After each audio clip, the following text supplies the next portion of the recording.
Greqia po përballet me zjarret në ditën më të nxehtë të qershorit, kur temperaturat në shumë zona të vendit kanë kaluar mbi 38 gradë Celsius.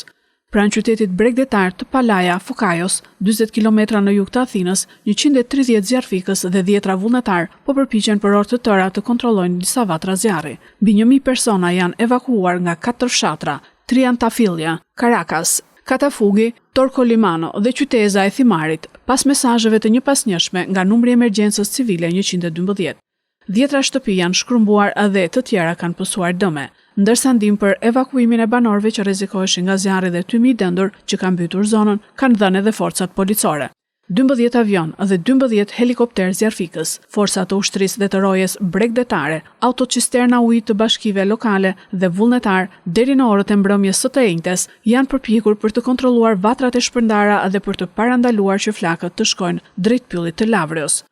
Anijet të rojës bregdetare dhe një barkë zjarrfikse janë vendosur në vijën bregdetare për të shuar zjarrin.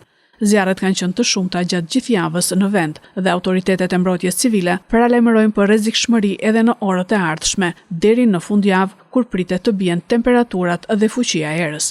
Megjithatë, qeveria greke ka rritur buxhetin e mjeteve mbrojtëse dhe ka përforcuar brigadat e zjarrfiksve me mjete dhe njerëz.